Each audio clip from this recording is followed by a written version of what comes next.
రివర్స్గా నడుస్తోంది. అంటే యుద్ధం ప్రారంభం ఘట్టం చకచక నడుస్తోంది. ఇరాన్ ఇప్పటికే ఇజ్రాయెల్ మీద హెజ్బుల్లా వాళ్ళను ఉసిగొల్పింది. క్రమంగా యుద్ధ వాతావరణం అన్నటువంటిది పతాక స్థాయికి చేరుతోంది. హమాస్ హెజ్బుల్లా అగ్రనేతల అత్యానంత నివురుగప్పి నిప్పులో ఉన్న పశ్చిమాసియాలో మళ్లీ ఉద్రిక్తతలు పెరిగినాయి.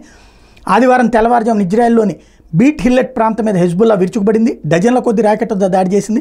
వాటి ఇజ్రాయెల్ క్షిపణి రక్షణ వ్యవస్థ విజయవంతంగా అడ్డుకుంది. మరోవైపు 2 వారాల తర్వాత మళ్లీ వాణిజ్య నౌకల మీద హౌతీ రెబల్స్ దాడి చేశారు. ఇజ్రాయెల్ సైన్యం మా దక్షిణ ప్రాంతంలో సురక్షిత పౌర ప్రాంతాల మీద శనివారం దాడి చేసింది. కఫర్కెలా, డెయిర్ సిడియన్ గ్రామాల్లో ఈ దాడులు జరిగినాయి. ఈ ఘటనలో పలువురు పౌరులు గాయపడ్డారు. దీంతో ఉత్తర ఆక్రమిత పాలస్తీనాను ఇజ్రాయెల్ సెటిల్మెంట్ అయిన బీటీ హిల్లెట్ మీద కత్యూషా రాకెట్లను ప్రయోగించాం. ఇజ్రాయెల్ సైనిక స్థావరాలను లక్ష్యంగా చేసుకుని ఈ దాడులు చేశామని మరోవైపు హెజ్బుల్లా ప్రకటించింది.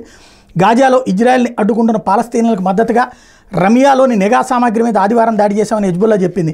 మరోవైపు ఇజ్రాయెల్ సెటిల్మెంట్స్ అయిన షుతుల్లా, మినారాల మీద కూడా దాడులు చేసినట్టు హెజ్బుల్లా మిలిటరీ మీడియా విడుదల చేసింది.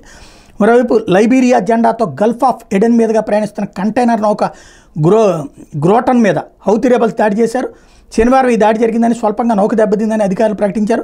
నౌకలోని సిబ్బంది అంతా క్షేమంగా ఉన్నారని చెప్పారు. నౌక దుబాయ్ నుంచి సౌదీ అరేబియా వెళ్తుంది. మరియు పశ్చిమాసియాలో ఉద్రిక్త పరిస్థితుల నేపథ్యంలో లెబనాన్ని వేడాలని తమ పౌరులకు అమెరికా, బ్రిటన్, ఫ్రాన్స్తో పాటు పలు దేశాలు సూచించినాయి. ఏదో టికెట్ తీసుకుని లెబనాన్ని వేడాలని అమెరికా రాయబార కార్యాలయం సూచించింది. ఇప్పుడే వెళ్ళండి అని బ్రిటన్ విదేశాంగ మంత్రి హెచ్చరించారు. జోర్డాన్ కూడా తమ దేశ పౌరులు లెబనాన్ని వేడాలని సూచించింది. లెబనాన్ని వెళ్లే తమ విమానాలను air France, Lufthansa, Kuwait airlines రద్దు చేసేసినాయి. మరోవైపు గాజా మీద ఆదివారం ఇజ్రాయెల్ జరిపిన దాడిలో 18 మంది చనిపోయారు.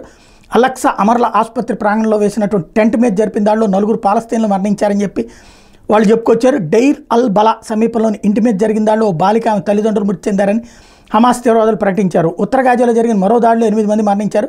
ఇందులో 3 చిన్నారులు ఉన్నారు. వాళ్ళ తల్లిదండ్రులు, అమ్మమ్మ మృతి చెందారు. గాజా సిటీలో వాహనం మీద దాడిలో 3 మరణించారని ప్రకటించింది. కానీ ఇవి తర్వాత చూస్తే ఎవడో ఒక ఉగ్ర నాయకుడు అక్కడ ఉంటాడు వీళ్ళందరినీ చుట్టూ పెట్టుకుని. అది 2-3 రోజులు పోయాక తెలియదు.